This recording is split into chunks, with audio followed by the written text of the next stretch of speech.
Hello everyone. तो इस video में हम जानेंगे बिहार के एक प्रमुख व्यक्तित्व योगेंद्र शुक्ला के बारे में। तो योगेंद्र शुक्ल जो थे वो एक भारतीय राष्ट्रवादी बिहार के स्वतंत्रता सेनानी थे। उन्होंने सेलुलर जेल की सजा काटी और वह हिंदुस्तान सोशलिस्ट रिपब्लिक एसोसिएशन के सदस्यों में से एक थे। बसावन सिंह पार्टी के संस्थापक सदस्यों में से एक थे।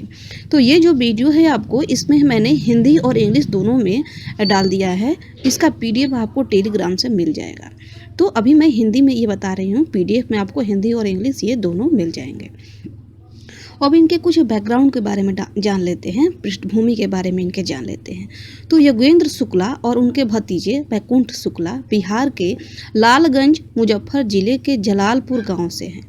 1932 से 19 जेल की सजा काटी। बिहार और उत्तर प्रदेश में क्रांतिकारी आंदोलन के नेताओं में से वो एक थे। वह अपने कई कारनामों के लिए प्रसिद्ध हो गए।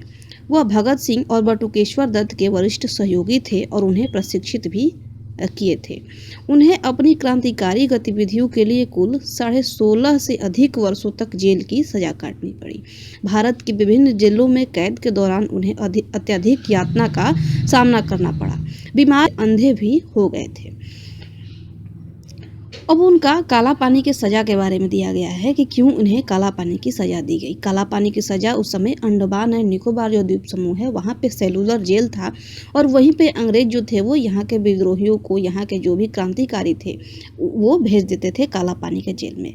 तो योगेंद्र शुक्ल को भी काला पानी की जेल की सजा काटनी पड़ी थी। लगभग 16.5 वर्षों तक, अपने जीवन के 16.5 वर्ष उन्होंने देश गुजारी थी।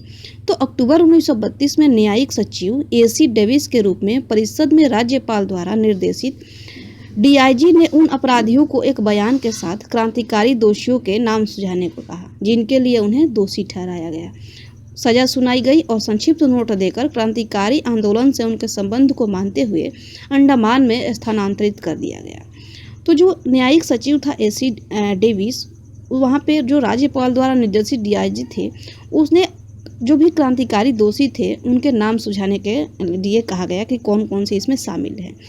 तो उन्हीं में इनको दोषी ठहराया गया और इन्हें कहा गया कि आप क्रांतिकारी आंदोलन में सम्मिलित हैं और इसी वजह से उन्हें काला पानी की सजा सुनाई गई। उन्हें अंडमान के सेलुलर जेल में डाल दिया गया। DIG ने योगेंद्र शुक्ल, बसावन सिंह, श्याम देव नारायण उर्फ राम सिंह, ईश्वर दयाल सिंह, केदार मणि शुक्ला, मोहित चंद्र आदिकारी और राम प्रताप सिंह के नाम सुझाए। योगेंद्र शुक्ला, केदार मणि शुक्ला और श्याम देव नारायण को दिसंबर 1932 में अंडमान स्थानांतरित कर दिया गया।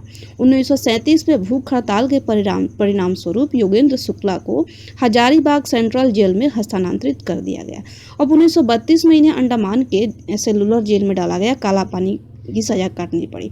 1937 में उन्होंने वहां पे भूख हड़ताल कर दिया और इस वजह से उन्हें हजारीबाग सेंट्रल जेल। श्री कृष्ण सिन्हा ने 1937 में पहला कांग्रेस मंत्रालय बनाया तो उन्होंने राजनीतिक बंदियों का कारण बताकर उनके मंत्रालय ने 15 फरवरी 1938 को इस मुद्दा पर इस्तीफा दे दिया। तो श्री कृष्ण सिन्हा का जो मंत्रालय था 1937 में उन्होंने पहला कांग्रेस मंत्रालय बनाया। तो उन्होंने इसी कारण से कि जो भी राजनीतिक बंदी हैं, जो नेताओं को बंद किया गया है, जो क्रांतिकारियों को बंद किया गया है, इसी के मुद्दे पर उन्होंने अपने मंत्रालय फरवरी 1938 को। नतीजतन वायसराय ने मांगों को मान लिया और योगेंद्र शुक्ला के साथ अन्य राजनीतिक कैदियों को मार्च 1938 में रिहा कर दिया।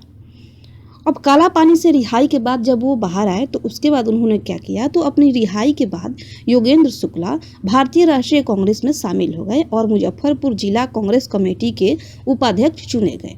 उन्हें 1938 में अखिल भारतीय कांग्रेस कमेटी का सदस्य भी चुना गया था। ले कहने पर कांग्रेस सोशलिस्ट पार्टी में वो शामिल हो गए। स्वामी सहजानंद सरस्वती के स्थान पर अखिल भारतीय किसान सभा की केंद्रीय समिति के सदस्य बनने के तुरंत बाद उन्हें 1940 में गिरफ्तार कर लिया गया।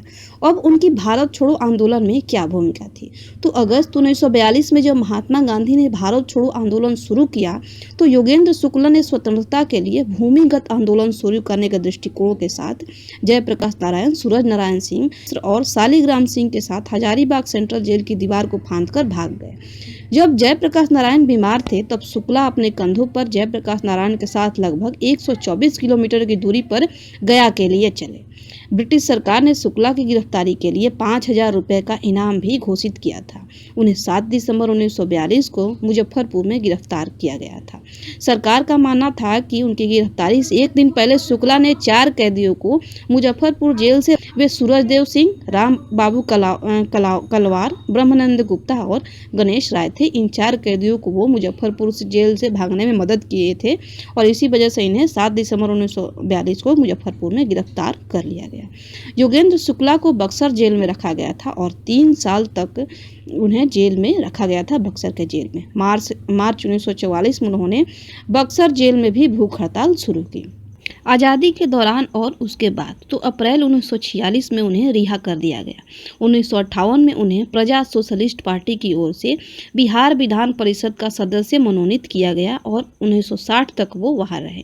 1960 में वे लंबे समय तक जेल में रहने के परिणाम स्वरूप गंभीर रूप से 1960 को उनका निधन हो गया। तो इस तरह से बिहार के प्रमुख व्यक्तित्व का निधन हो गया।